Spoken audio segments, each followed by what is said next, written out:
तो दोस्तों ऑस्ट्रेलिया के खिलाफ मोहाली में खेले गए पहले वनडे मुकाबले में एक बार फिर से चला मियां मैजिक का जादू, जहां पर दोस्तों टीम इंडिया के घातक गेंदबाज मोहम्मद सिराज ने अपनी कातिलाना गेंदबाजी से कंगारू बल्लेबाजों के उड़ाकर रख दी परखच्चे और एक के बाद एक पहले वनडे में हैट्रिक लेकर कंगारू बल्लेबाजों का तोड़ा घमंड और नामुमकिन को मुमकिन करते हुए कंगारुओं को उनकी असली औकात दिखाते हुए पहले वनडे मुकाबले में दे दी क्रिकेट इतिहास की सबसे शर्मनाक हार। नमस्कार दोस्तों, स्वागत है आपके अपने पसंदीदा क्रिकेट चैनल क्रिक अबोबो में। दोस्तों इस वीडियो में हम आपको भारत और ऑस्ट्रेलिया के बीच हाल ही में मोहाली के आईएस बिंद्रा स्टेडियम में खेले गए पहले वनडे मुकाबले की पूरी रोमांचक हाईलाइट आपके सामने परोसने वाले हैं। लेकिन दोस्तों वीडियो में आगे बढ़ने से पहले मोहम्मद सिराज और जसप्रीत बुमराह में से कौन इस समय दुनिया का सबसे नंबर 1 तेज गेंदबाज है, अपनी कीमती राय कमेंट सेक्शन में जरूर बताएं। वीडियो पसंद आए तो इसे लाइक करिए और चैनल को अभी कभी सब्सक्राइब जरूर कर दीजिए। दरअसल दोस्तों जैसा कि आप सभी जानते हैं कि हाल ही में एशिया कप 2023 का समापन हो चुका है, जहां पर दोस्तों टीम इंडिया ने शानदार प्रदर्शन करते हुए मोहम्मद सिराज की घातक गेंदबाजी के दम पर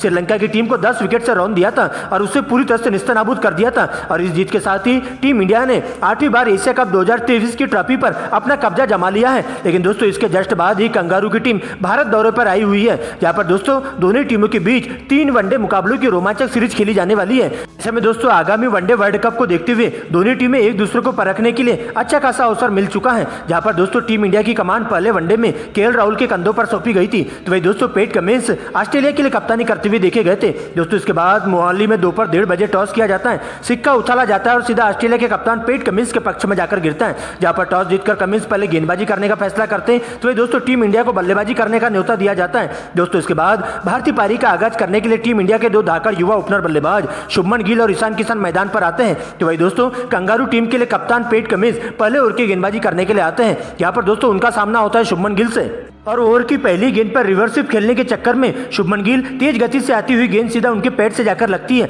जहां पर दोस्तों कमिंस के द्वारा जोरदार अपील देखने को मिलती है और अंपायर के द्वारा इन्हें आउट करार दे दिया जाता है। लेकिन दोस्तों इसके बाद शुभमन गिल डीआरएस लेते हैं, जहां पर दोस्तों गेंद लेग स्टंप को मिस कर रही थी। ऐसे में दोस्तों शुभमन गिल को जीवन दान मिल जाता है और यहाँ पर बाल बच जाते हैं। लेकिन दोस्तों इसी ओवर की अंतिम गेंद पर शुभमन गिल के बल्ले से एक स्ट्रेट ड्राइव देखने को मिलती है और इस प्रकार से दोस्तों एक ओवर की समाप्ति पर टीम इंडिया बिना विकेट गंवाए 4 रनों तक पहुंच जाता है। दोस्तों इसके बाद दूसरे ओवर में ईशान किशन के सामने गेंदबाजी करने आते हैं मिशेल स्टार्क, यहाँ पहले ही पटकी हुई गेंद को दिशा दिखाते हुए ईशान किशन दर्शक दीर्घा में 6 रनों के लिए भिजवा देते हैं। दोस्तों इसके बाद इसी ओवर की अंतिम गेंद पर शुभमन गिल के बल्ले से भी एक करारा चौका देखने को मिलता है और 2 ओवर की समाप्ति पर टीम इंडिया का स्कोर 18 रनों तक पहुंच जाता है। लेकिन दोस्तों इसके बाद दोनों बल्लेबाज अपने अंदाज में बल्लेबाजी करते हुए देखे जाते हैं, जहां पर दोस्तों लगातार स्ट्राइक रोटेट करते हुए टीम इंडिया के स्कोर को आगे बढ़ाने का काम करते जाते हैं और देखते देखते 10 ओवर की समाप्ति पर टीम इंडिया का स्कोर 50 रनों तक पहुंच जाता है। लेकिन दोस्तों इसके बाद 11 ओवर की गेंदबाजी करने के लिए कैमरन ग्रीन आते हैं, यहाँ पर दोस्तों शुभमन गिल रिवर्स स्विप के माध्यम से करारा चौका जड़ देते हैं और 45 गेंदों में ही अपना 50वां पूरा कर लेते हैं। लेकिन दोस्तों इस पनपती हुई साझेदारी को तोड़ने के लिए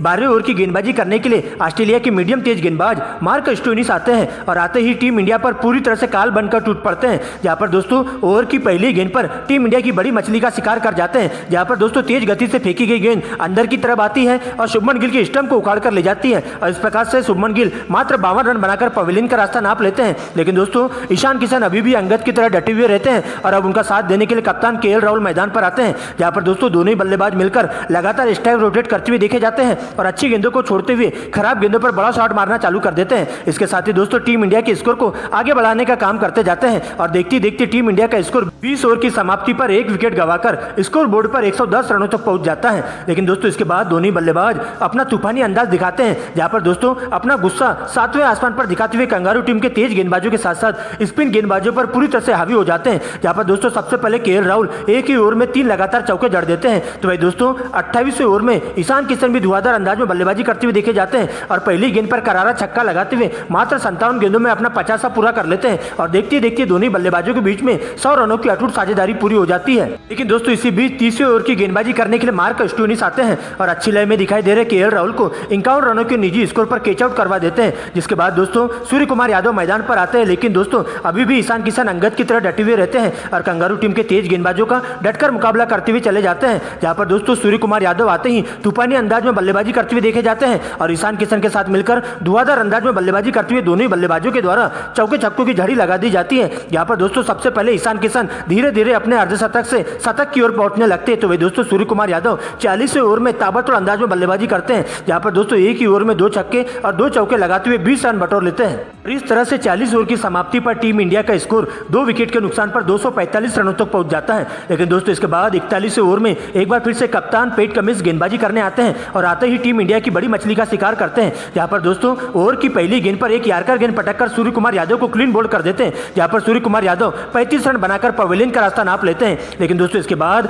बाएं हाथ के विस्फोटक बल्लेबाज तिलक वर्मा की मैदान पर एंट्री होती है और ईशान किशन के साथ मिलकर दोनों ही बल्लेबाज अंतिम के ओवरों में धुआंधार अंदाज में बल्लेबाजी करते हुए देखे जाते हैं, जहां ईशान किशन अंतिम के ओवर में 20 रन बटोर लेते हैं और इस प्रकार से मात्र 90 गेंदों में ही अपना तूफानी शतक पूरा कर लेते हैं। और इस प्रकार से टीम इंडिया पूरे 50 ओवर के खेल में 3 विकेट गंवाकर स्कोर बोर्ड पर 294 रन बनाती है। लेकिन दोस्तों इसके बाद 295 रनों का लक्ष्य का पीछा करने कंगारू टीम के 2 धाकड़ बल्लेबाज डेविड वार्नर और मिशेल मार्श मैदान पर आते हैं। तो वही दोस्तों टीम इंडिया के लिए पहले ओवर की गेंदबाजी करने के लिए विकेट टेकर गेंदबाज जसप्रीत बुमराह आते हैं, जहां पर दोस्तों ओवर की पहली गेंद पर गली की दिशा में 1 बाउंस करारा चौका जड़ देते हैं। लेकिन दोस्तों इसके बाद दूसरे ओवर की गेंदबाजी करने के लिए मियां भाई यानी कि मोहम्मद सिराज आते हैं, जहां पर दोस्तों आते ही गेंद को हवा में लहराते हुए इनस्विंग आउटस्विंग करवाते हुए देखे जाते हैं और डेविड वार्नर को पूरी तरह से उलझाकर रख देते हैं और बिल्कुल भी हाथ खोलने का मौका नहीं देते हैं, जहां पर दोस्तों डेविड वार्नर पूरी तरह से बंधे हुए हो जाते हैं और इस प्रकार से इस ओवर में बिल्कुल भी रन नहीं आते हैं और मोहम्मद सिराज का यह ओवर मैडन जाता है। लेकिन दोस्तों इसी बीच तीसरे ओवर में जसप्रीत बुमराह का कोहराम देखने को मिलता है, जहां पर दोस्तों ओवर की दूसरी गेंद पर डेविड वार्नर को कैच आउट करवा देते हैं और इस प्रकार से दोस्तों ऑस्ट्रेलिया की टीम को पहला बड़ा झटका डेविड वार्नर के रूप में लगता है, जो कि बिना खाता खोले पवेलियन का रास्ता नाप लेते हैं। जिसके बाद दोस्तों कैमरन ग्रीन आते हैं और मिशेल मार्श के साथ मिलकर दोनों बल्लेबाज कंगारू टीम की पारी को आगे बढ़ाने का काम करते जाते हैं, जहां पर दोस्तों अच्छी गेंद को छोड़ते हुए खराब गेंदों पर बड़ा शॉट मारना चालू कर देते हैं और टीम इंडिया के तेज गेंदबाजों के साथ साथ स्पिन गेंदबाजों पर पूरी तरह से हावी हो जाते हैं और इस प्रकार से 10 ओवर की समाप्ति पर कंगारू टीम का स्कोर 1 विकेट के नुकसान पर स्कोर बोर्ड पर 55 रनों तक पहुंच जाता है और इस तरह से मिशेल मार्श 45 गेंदों में ही अपना 50 पूरा कर लेते हैं। लेकिन दोस्तों 12वें ओवर में शार्दुल ठाकुर को टारगेट करते हुए कैमरन ग्रीन तूफानी अंदाज में बल्लेबाजी करते हुए देखे जाते हैं, जहां पर दोस्तों एक ही ओवर में 3 लगातार चौके ग्रीन के बल्ले से देखने को मिलता है और इस तरह से दोनों बल्लेबाज मिलकर कंगारू टीम की पारी को संभाल कर रखते हैं। लेकिन दोस्तों इसी बीच 15वें ओवर की गेंदबाजी करने के लिए टीम इंडिया के विकेट टेकर तेज गेंदबाज मोहम्मद सिराज की एंट्री होती है, जहां पर दोस्तों आते ही कंगारू टीम पर पूरी तरह से काल बनकर टूट पड़ते हैं और ओवर की पहली गेंद पर अच्छी लाइन में दिखाई दे रहे मिशेल मार्श को 57 रनों के निजी स्कोर पर क्लीन बोल्ड कर देते हैं। जिसके बाद दोस्तों इसी ओवर की अंतिम गेंद पर सिंगल को डबल में कन्वर्ट करने के चक्कर में कैमरन ग्रीन भी रनआउट होकर पवेलियन का रास्ता नाप लेते हैं और इस प्रकार से दोस्तों एक ही ओवर में 2 विकेट गिरने से कंगारू टीम पूरी तरह से मुश्किल में आ जाती है। दोस्तों इसके बाद नए बल्लेबाज के रूप में मार्नस लबुशेन और स्टीव स्मिथ मैदान पर आते हैं, जहां पर दोस्तों कुछ देर दोनों बल्लेबाज अच्छी बल्लेबाजी करते हुए देखे जाते हैं और कंगारू टीम की पारी को संभाल कर रखते हैं। लेकिन दोस्तों इसी बीच ज्यादा देर यह पारी टिक नहीं पाती है और 150 रनों के स्कोर पर कंगारू टीम को लबुशेन के रूप में चौथा बड़ा झटका लग जाता है। लेकिन दोस्तों इसके बाद नए बल्लेबाज मैक्सवेल क्रीज पर आते हैं और आते ही अपने ही अंदाज में खेलते हुए देखे जाते हैं, जहां पर दोस्तों आते ही चौके छक्कों की झड़ी लगाते हुए कुछ अच्छे शॉट्स लगाते हैं। लेकिन दोस्तों दूसरे छोर से स्टीव स्मिथ कुछ ज्यादा बड़ी पारी नहीं खेल पाते हैं और अगला शिकार उन्हें बनना पड़ता है, जहां पर दोस्तों स्टीव स्मिथ मात्र 15 रन बनाकर क्लीन बोल्ड हो जाते हैं और पवेलियन का रास्ता नापते हैं। जिसके बाद दोस्तों मार्कस स्टोनिस मैदान पर आते हैं और मैक्सवेल के साथ मिलकर कंगारू टीम की पारी को संभाल कर रखते हैं और कोई विकेट गंवाए बिना स्कोर बोर्ड पर सिंगल डबल के साथ साथ लगातार स्ट्राइक रोटेट करते जाते हैं और कंगारू टीम की पारी को पूरे 40 ओवर की समाप्ति पर 200 रनों तक पहुंचा देते हैं। लेकिन दोस्तों इसी बीच एक बार फिर से टीम इंडिया के विकेट टेकर गेंदबाज मोहम्मद सिराज की एंट्री होती है, यहाँ पर दोस्तों आते ही कंगारू टीम पर पूरी तरह से काल बनकर टूट पड़ते हैं और इस बार दोस्तों